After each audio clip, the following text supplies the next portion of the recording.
क्या हो दे दे रही, थोड़ा तो इन लोगों को पढ़ा दे, टॉपिक खत्म हो जाएगा, इन लोगों को भी दे दीजिएगा। चल रहे बने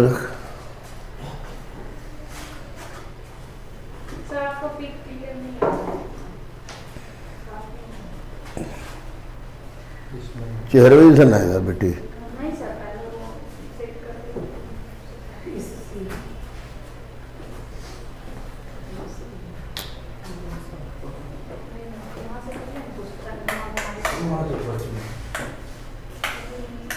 इसमें करता है फिर ठीक है, थोड़ा सा इधर घुमाइए ना ताकि हम कर दें। उधर नहीं, इधर इधर इधर, अरे इधर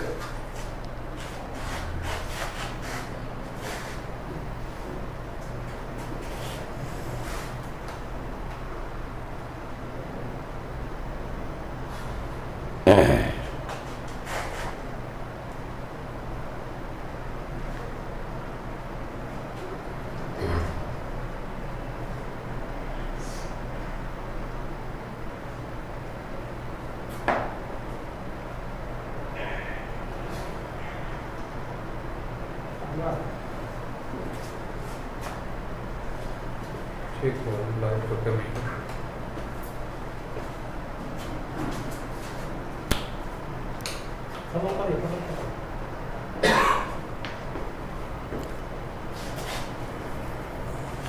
शुरू करें।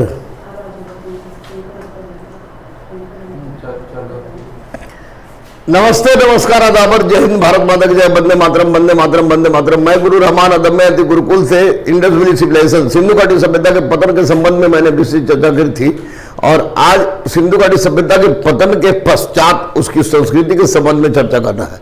सबसे महत्वपूर्ण बात यह है कि क्या सभ्यता और के पतन के पश्चात संस्कृति विद्यमान थे, या सिंधु घाटी सभ्यता के संस्कृति आज भी विद्यमान है।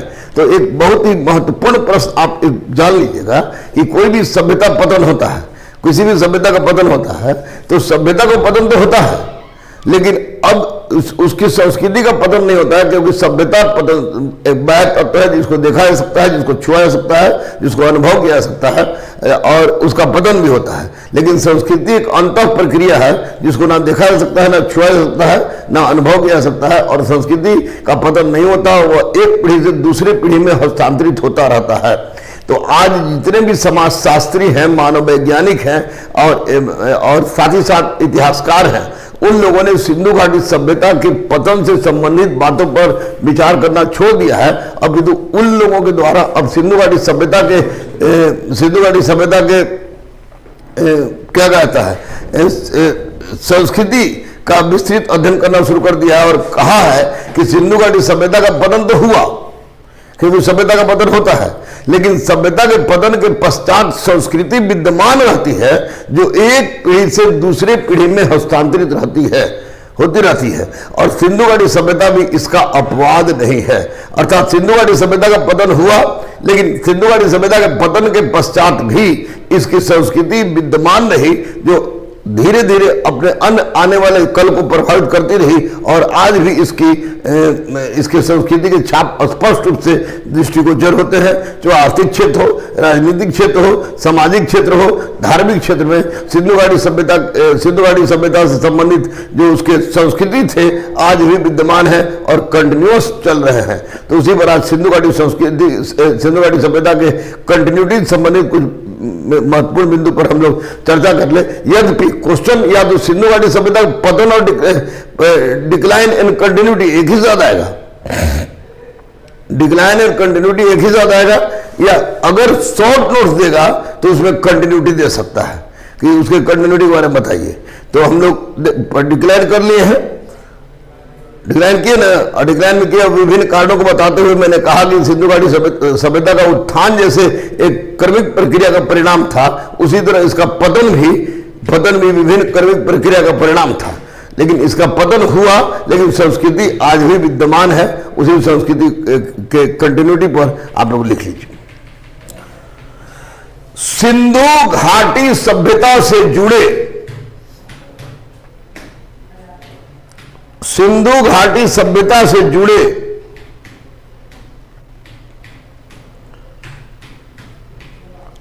अधिकतर विद्वान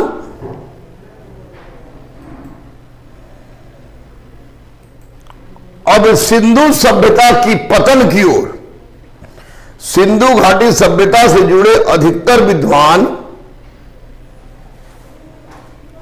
अब सिंधु सभ्यता की पतन की ओर कम दृष्टिपात करते हैं।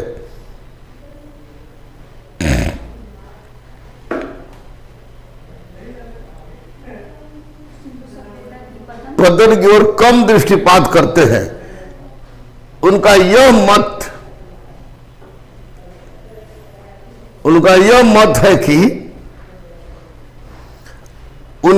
मत है कि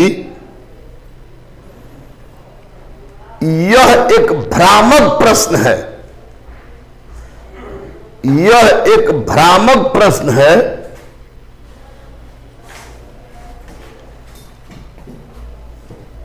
यह एक भ्रामक प्रश्न है कि सिंधु सभ्यता का पतन हुआ था।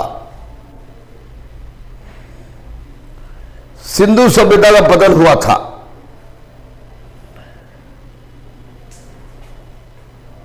इन इतिहासकारों के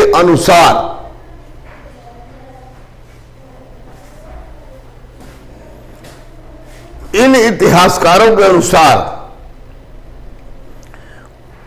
उत्खनन से सिंधु सभ्यता से संबंधित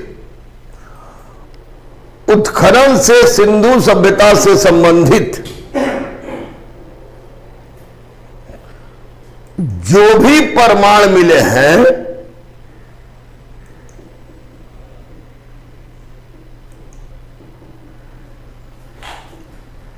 उसके आधार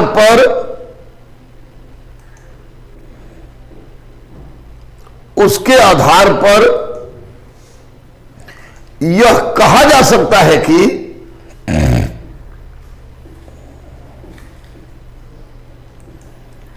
सिंधु सभ्यता के नगर का पतन अवश्य हुआ था। सिंधु सभ्यता के नगर का पतन अवश्य हुआ था।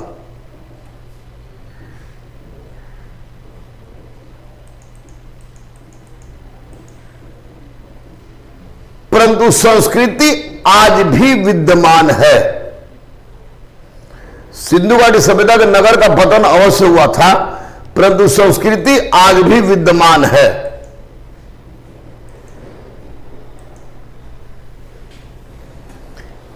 क्योंकि सिंधु सभ्यता के पतन के पश्चात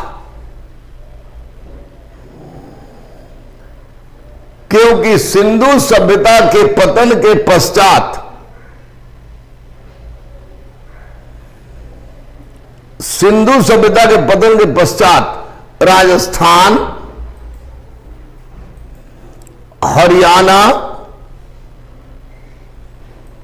गुजरात आदि क्षेत्रों में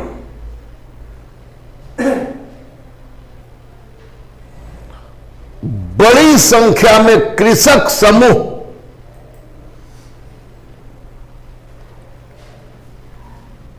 क्योंकि सिंधु सभ्यता के पतन के पश्चात राजस्थान, हरियाणा, गुजरात आदि क्षेत्रों में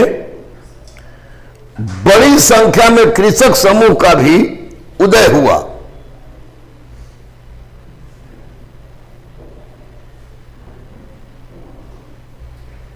जो तकनीकीगत रूप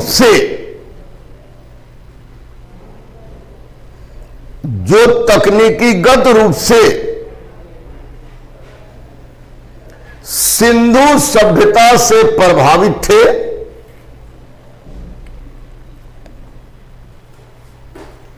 इतना ही नहीं,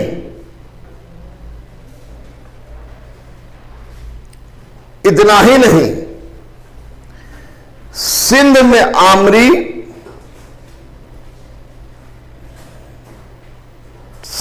आमरी तथा चान्हूदारों तथा चान्होदाणो आदि के लोगों ने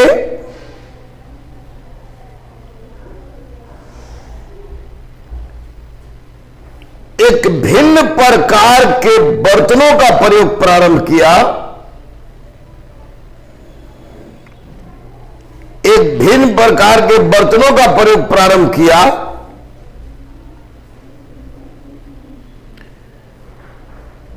जिसे झुक्कर बर्तन के नाम से जाना जाता है। झुक्कर, जिसे झुक्कर बर्तनों के नाम से जाना जाता है।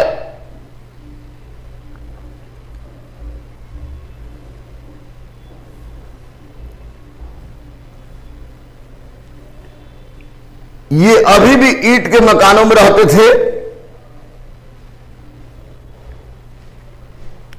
ये अभी भी ईंट के मकानों में रहते थे।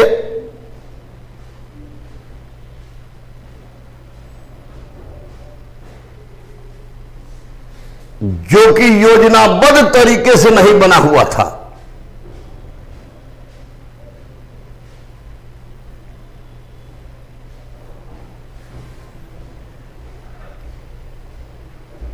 राजस्थान,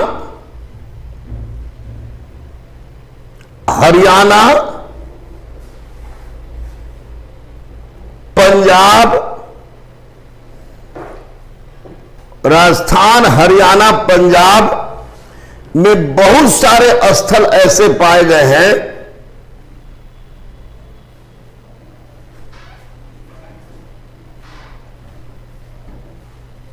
जहां एक भिन्न प्रकार के बर्तन, जहां एक भिन्न प्रकार के बर्तन, पीन, छुरी, कुल्हाड़ी,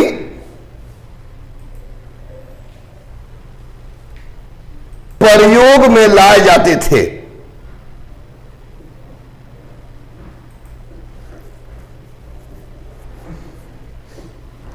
जिसकी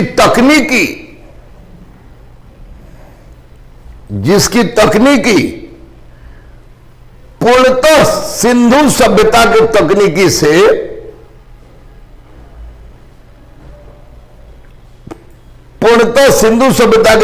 से मिलती जुलती थी।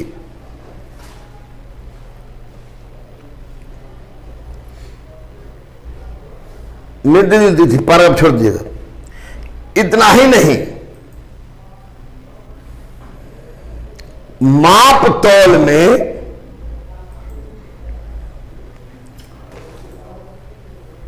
सोलह एवं उसके गुणज भाग का प्रयोग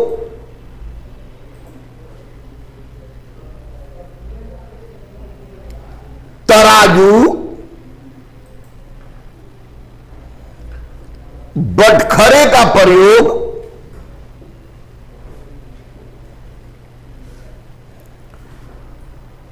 सामान ढोने के लिए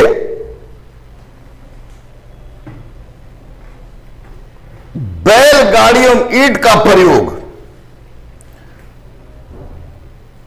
126 हुआ। सामान ढोने के लिए बैलगाड़ी एवं ईंट का प्रयोग, मापने हेतु स्केल का प्रयोग,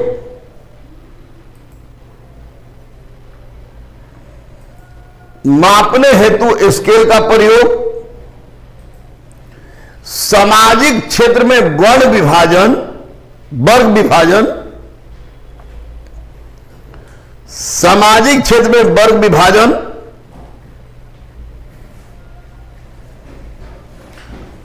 ललित कला क्षेत्र में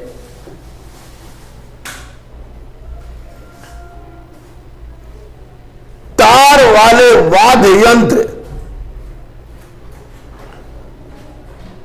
वाले वाद्य यंत्र, वीणा का प्रयोग,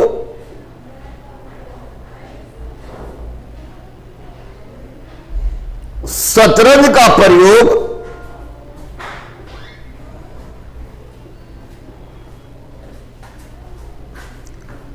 प्रयोग पूरी तरह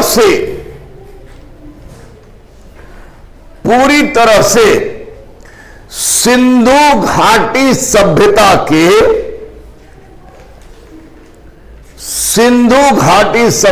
के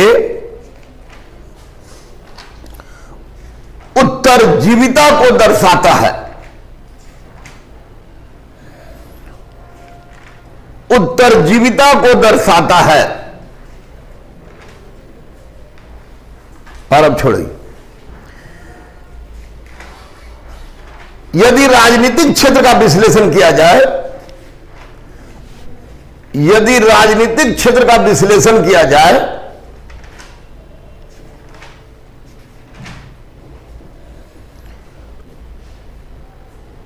तो इसमें कोई संदेह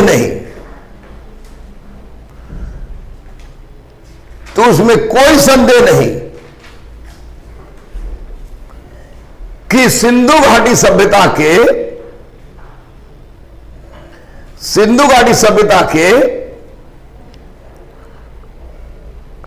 राजनीतिक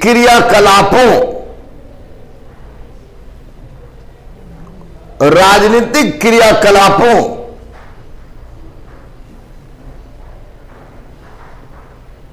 की जानकारी कम मिलती है,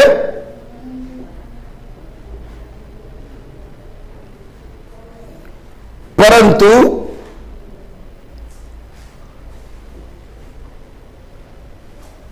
जिस तरह के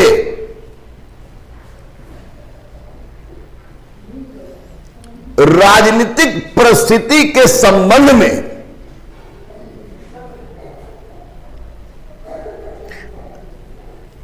विद्वानों ने अनुमान लगाया है,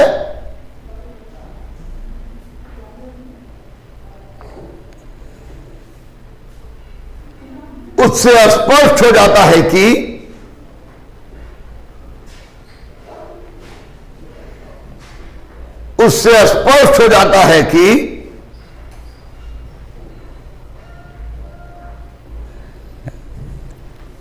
उसी तरह की राजनीतिक ताना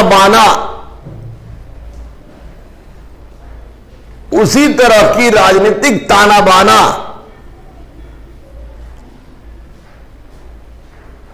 आज भी विद्यमान है।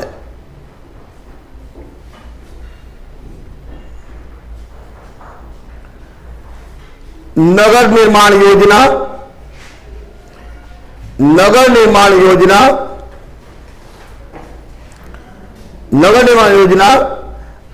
मकान की बनावट ईंट के बनावट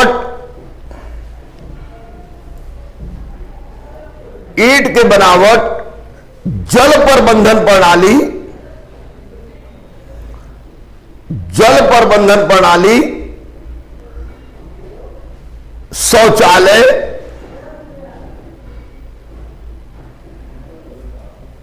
कुआं नगरों का ग्रिड पैटर्न पर विद्यमान होना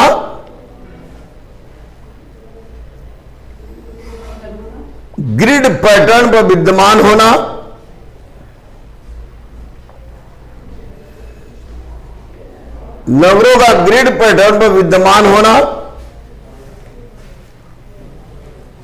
सफाई की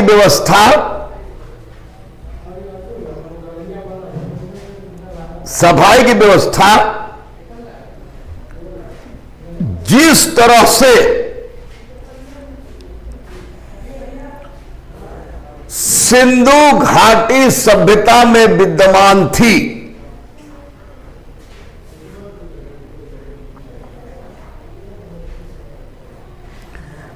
उसी तरह की व्यवस्था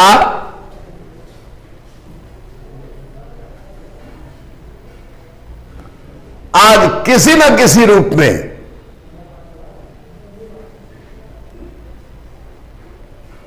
विद्यमान है।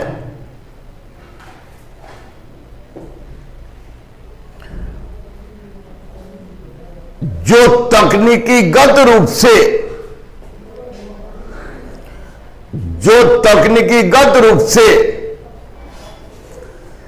सिंधु घाटी सभ्यता से प्रभावित है। सिंधु घाटी सभ्यता से प्रभावित है और सिंधु घाटी सभ्यता और सिंधु घाटी सभ्यता के उत्तरजीविता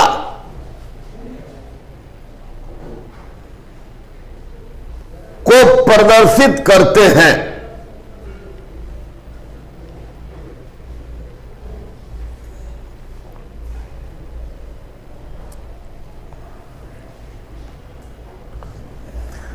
पर अब छोड़िए बेटा, यदि सिंधु घाटी सभ्यता के धर्म एवं दर्शन पर प्रकाश डाला जाए,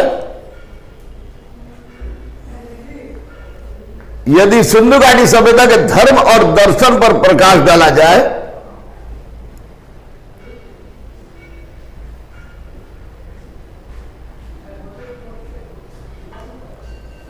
और उसका तुलनात्मक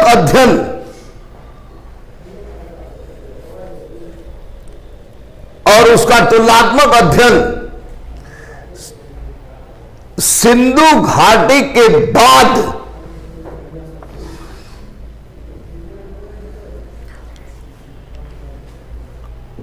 के कालों से किया जाए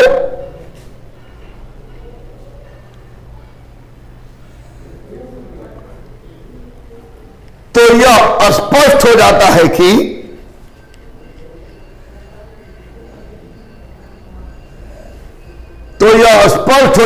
कि धर्म के क्षेत्र में भी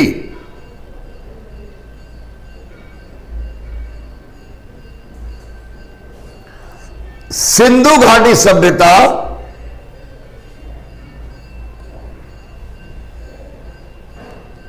आज तक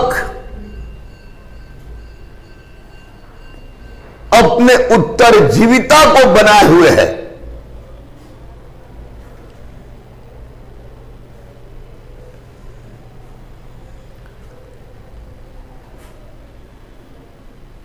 जैसे पशुपति महादेव की पूजा,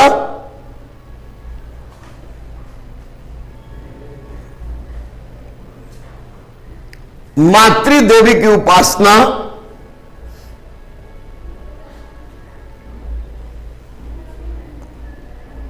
लिंग और योनि की पूजा,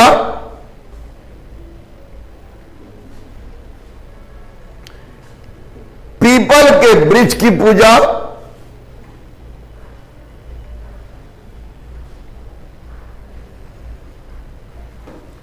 नाग की पूजा,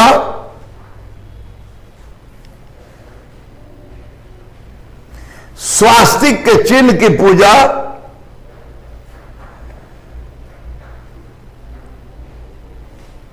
स्वास्तिक के चिन्ह की पूजा जो सूर्य पूजा की ओर इंगित करता है,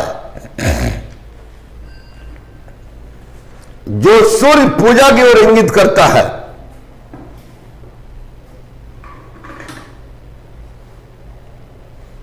योग, बत्तख, योग बत्तख की पूजा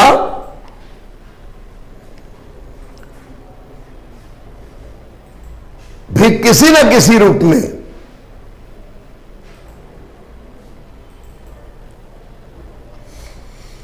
वर्तमान में सिंधु घाटी सभ्यता का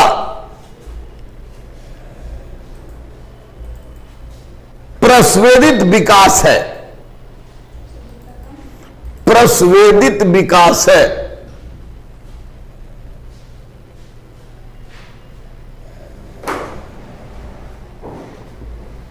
प्रस्वेदित विकास है। इतना ही नहीं,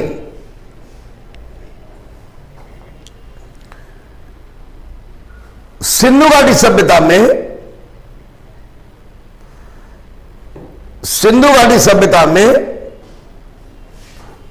जिस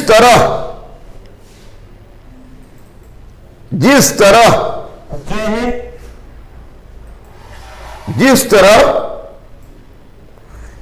के मृतकों के संस्कार की पद्धति विद्यमान थी,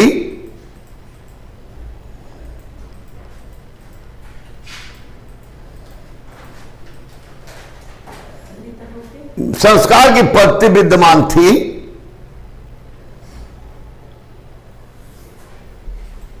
जैसे शव को गाड़ना,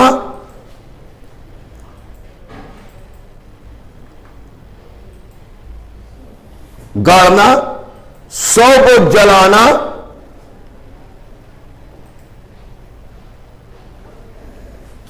तथा शव को खुले आकाश के नीचे छोड़ देना, तथा शव को खुले आकाश के नीचे छोड़ देना,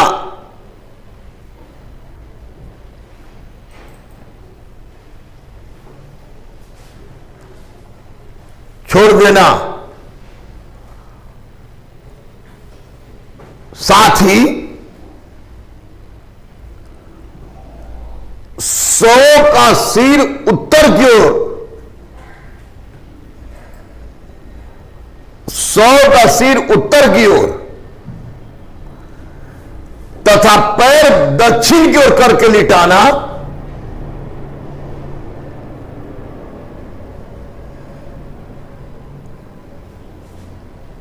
पैर दक्षिण की ओर करके लिटाना पूरी तरह से सिंधु सभ्यता के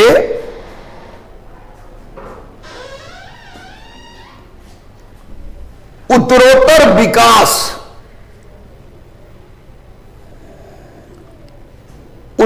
विकास पर प्रकाश डालते हैं।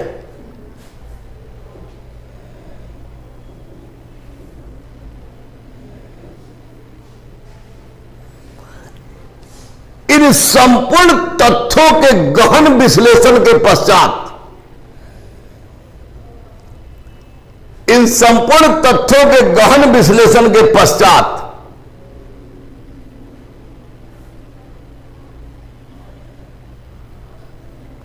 समाजशास्त्री ऐसा मानते हैं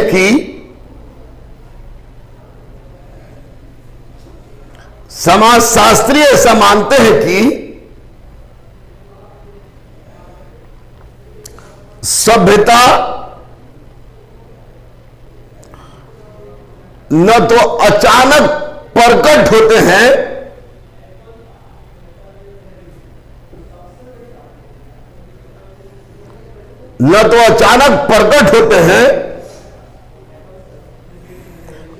और ना ही अचानक विलुप्त। सभ्यता ना तो अचानक प्रकट होते हैं और ना ही अचानक विलुप्त, क्योंकि प्रत्येक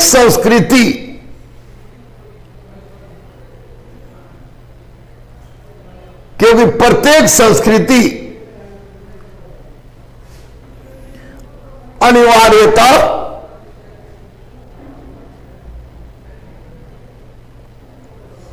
अपने प्रस्वेदित प्रभाव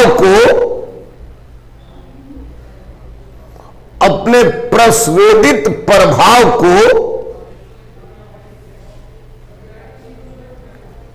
छोड़ जाती है।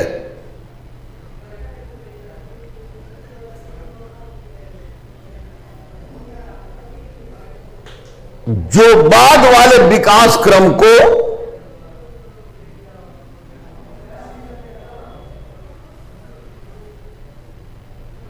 प्रेरित एवं प्रभावित करता है।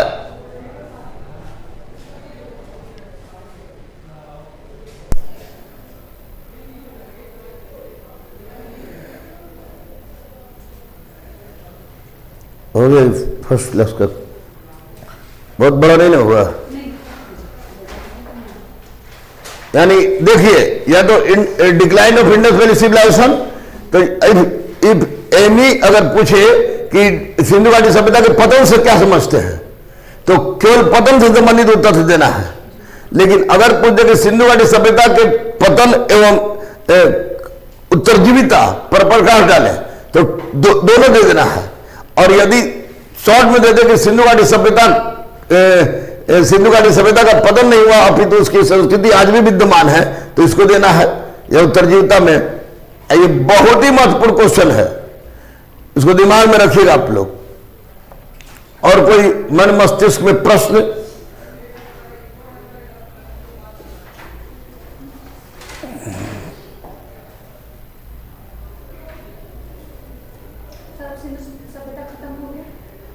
नगर निर्माण योजना तुम लोग कहोगे तो करा देगा, ऐसे भी तुम लोग को पता ही होगा।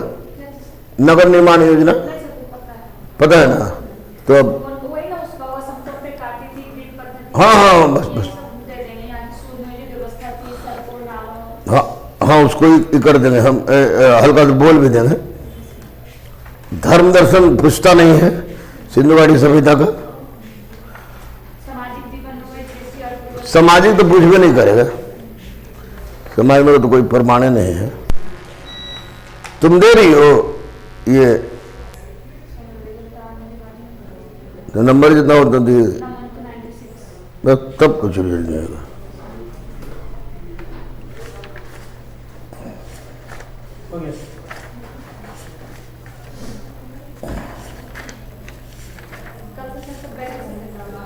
कल से वैदिक सभ्यता, पहले कल से थोड़ा सा हम ये नगर निर्माण योजना का डिस्कशन कर देंगे, नगर निर्माण योजना और धर्म दर्शन का डिस्कशन कर देंगे, लिपिबद्ध करने की कोई आवश्यकता नहीं है।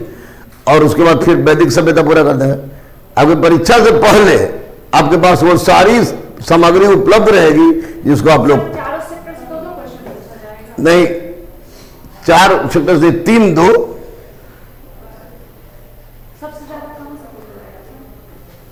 ई डिपेंड करता है, आप जहां से लिखिए, लेकिन चारों को टच करना है। हाँ चारों को टच करना है। आधुनिक भारत की किताब लिए है ना, तो आधुनिक भारत वाला आजादी के बाद वाला जो प्रश्न है 2020 तक, उसको जरा एक बार पढ़ दिएगा बेटा आप लोग।